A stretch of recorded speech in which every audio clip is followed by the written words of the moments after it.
Well, hello and welcome back to the Resto Saga workshop. And this week we're back at the third installation of the rebuild of the Land Rover front suspension and front axle. This is the 1976 Land Rover Series 3 88-inch diesel, which features heavily here on the channel.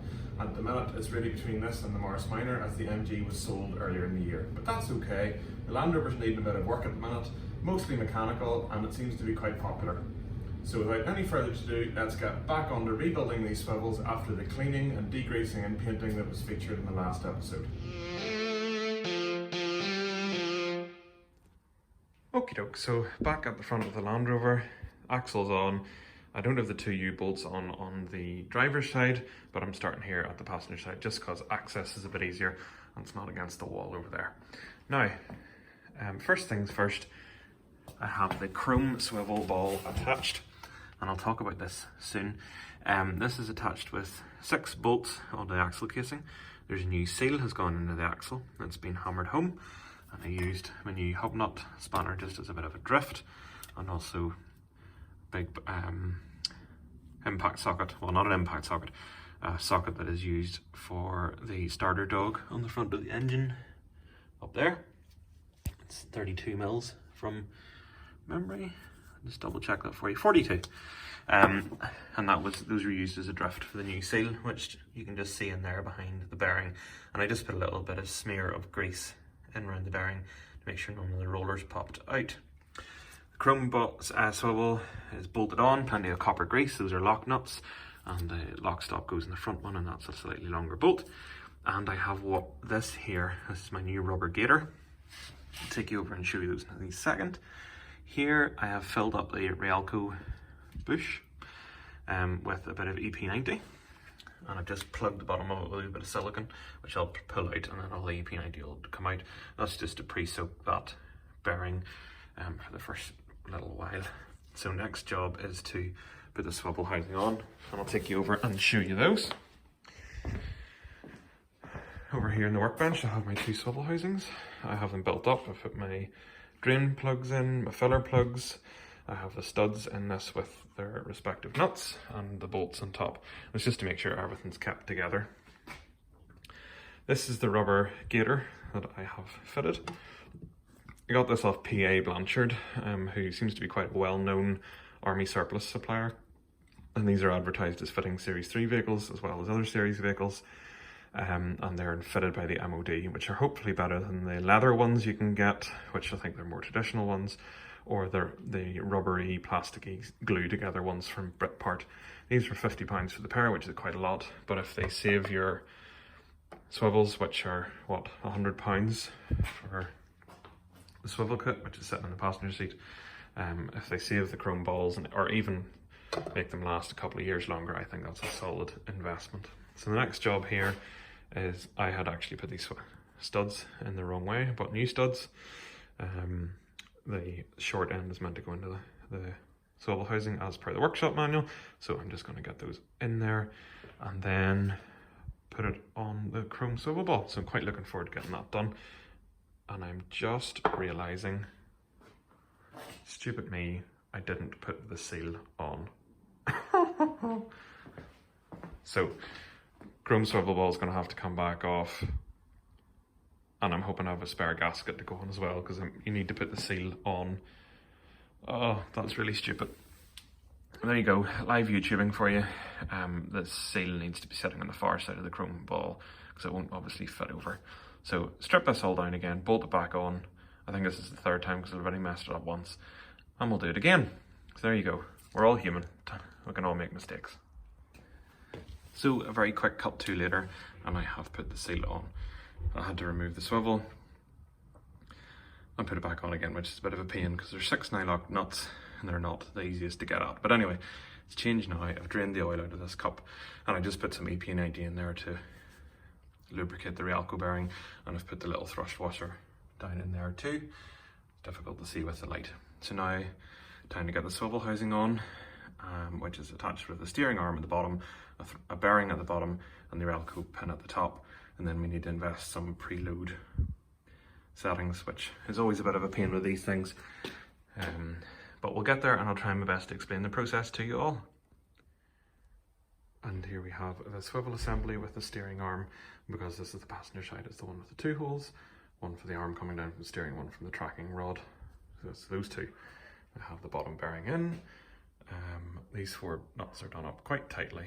Important to put your lock tabs on there. There's an O-ring in there which got squashed the last time. There's quite a lot of leaking the last time this was fitted.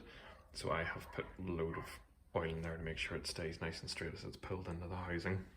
Next thing I'm going to do is put that into the swivel. And this just sits in the cup on the bottom of the swivel. And then the pin goes down through the top into the Rialco bush at the top of the swivel. And this, other thing is that this mating face here, I have filed it quite flat just to take any lumps or bumps off. It's by no means precision machined, but it's just take any lumps or bumps off. And a little bit of oil on here just until things get moving and circulating. So let's get that fitted on and go from there. Alrighty, so here we are with the swivel housing on the chrome swivel ball. You can see the bottom bearing in there. Went in with a bit of persuasion from the copper hammer. The 4 nuts in the bottom have been done up to between 50 and 65 pounds-feet with my trusty Town Tools torque wrench. And now I've got the top pin in, and I've added one of the thick shims, but I think I need some more because it's actually really stiff. And that's with those nuts not quite tightened up. And yes, the drain plug does need to be significantly more tight than that, but just to give you a bit of a representation of what we're doing. The good thing about this gator, I meant to mention that it has a built-in swivel or seal retainer, and there's the seal just waiting to be tightened up in there. So all good. Let's keep going. And this is that slightly interesting tool to use on a series Land Rover, but it's a fishing scale, and it's used to measure the resistance when you pull on the steering arm.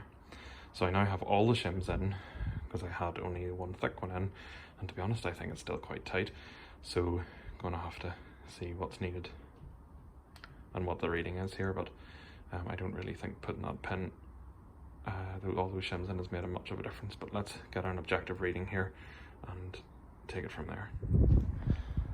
My light is really starting to fade here, so it's difficult to make out in the video, but spring plate is on the bottom. Lovely new leaf springs, and I have new bolts either side. Took a bit of manoeuvring with the jack, but we got there in the end. Going to do this properly with a ratchet strap over the spring and over the chassis to put a bit of tension on these before I tighten up all these nuts and bolts, just to avoid the excessive wear on those bushes that happened the last time. I haven't bolted up the prop shaft, that's going to have to wait another day. I better go inside before I get in trouble with Mrs. Resto Saga, but we'll pick this up again in a little second and start to another day with a bit more daylight.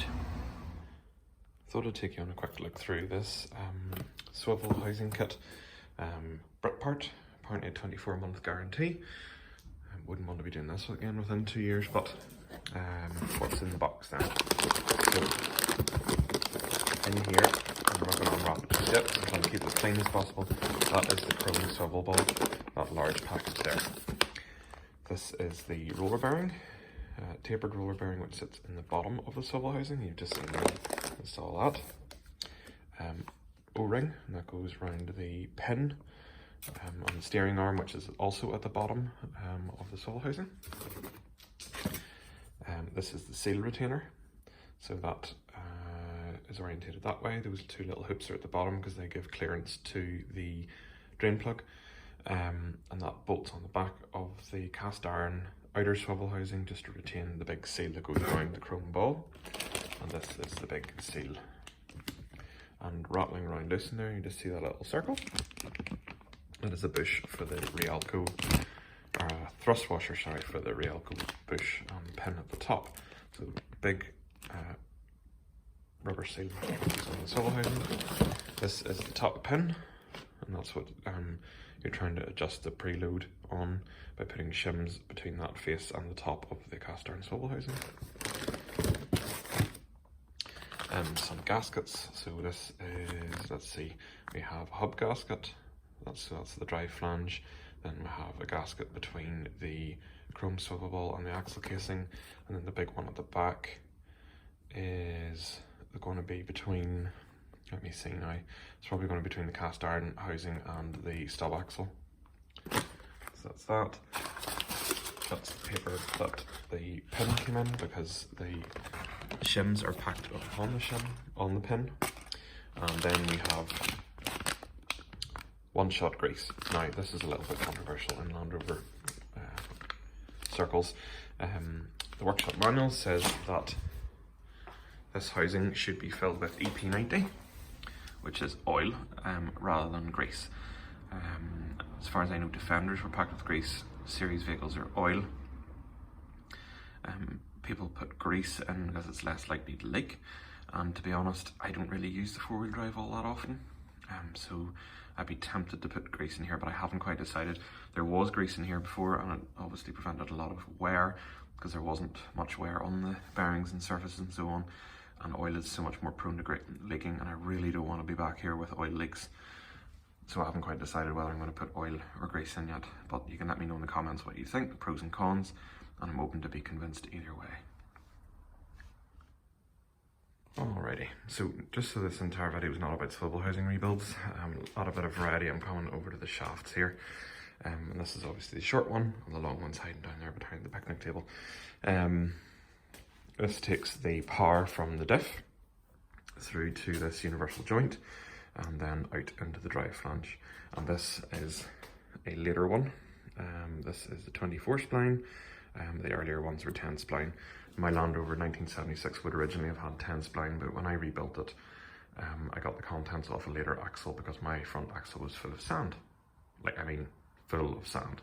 So I don't really know that would have been ideal to put the 10 spline back in. Overall, the shaft's not too bad. This portion here is largely within the stub axle, so it's not a load bearing surface. This comes out into the drive flange, and then the threads just need a little bit of a tidy up. They're a wee bit sad here. I don't know what has happened to them. Not guilty. And they have a special castellated nut, which I will show you over here. This is it here. It still needs to be degreased, and that screws on there. Whereas for the 10 spline, it is rather than being a circular nut, which is bizarre to me, and the 10 spline, it's normal hex nut, which is castellated, and it's exactly the same nut that is in the input flange of the differential. So more difficult, and I believe someone is making tools up, so I might buy the tool, otherwise you're just at risk of wrecking the nut. So I'm going to tidy those threads up if I can figure out what size they are. So what needs done here, this surface here, I'm trying to figure out, that is not a bearing surface, although it looks like it is, so I need to clarify that.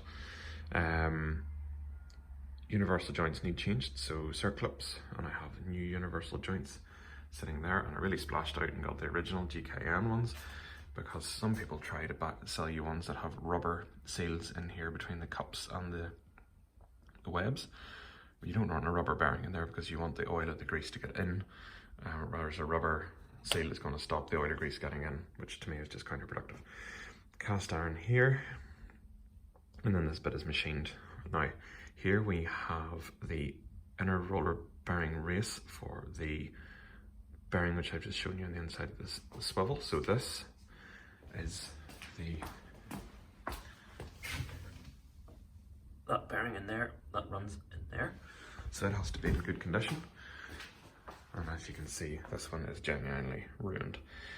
This is a distance piece, it's called. I don't know whether it's entirely meant to be free floating, but mine is, so hey ho. And this is a seal face.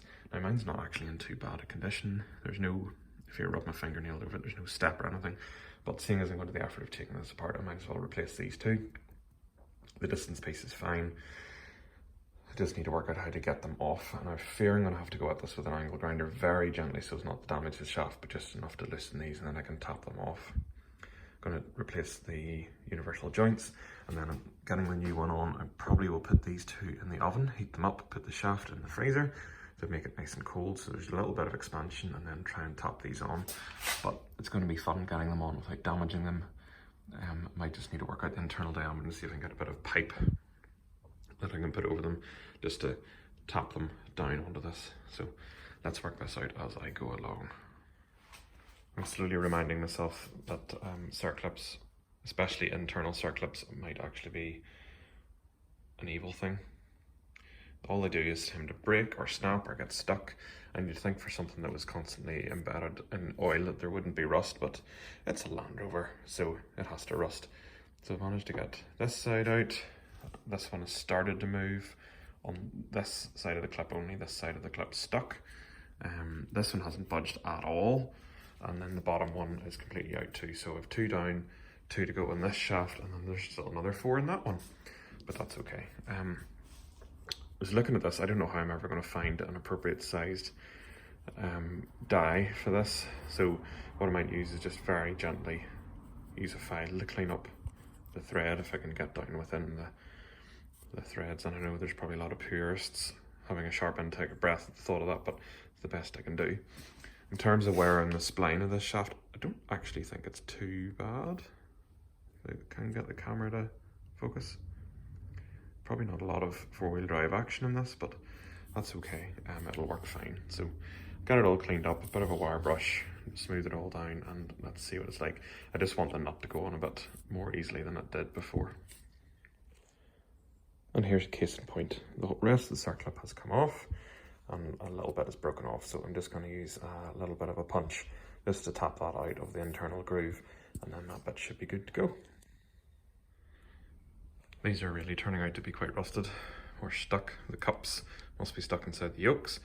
I have a bolt in here to try and push that cup in, which is going to push this across and into the socket, which is larger than the diameter here, because I'd like to drive that across the way, but it really does not want to play ball, which is a little bit annoying.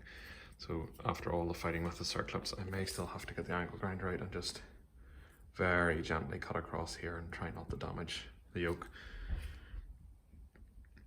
The reason I'm changing these, there's a little bit of play, which is not good. I hope you can hear that and pick up okay in the audio, and there's not consistent amount of rotation. It's a bit stiff in places, so I think it's time these were changed. I resorted to the special tool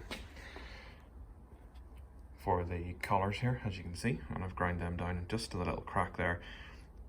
Slight damage to the shaft, but I don't think that's going to affect its performance too much. And I'm about to use a really thin cutting disc just to cut through these, because I'm about to break my vise even more than it is already. I've got this to budge, this cup to budge a little bit, but that's about the height of it. So if in doubt, resort to the power tools. And after a bit of precision angle grinder surgery, this is what you're left with.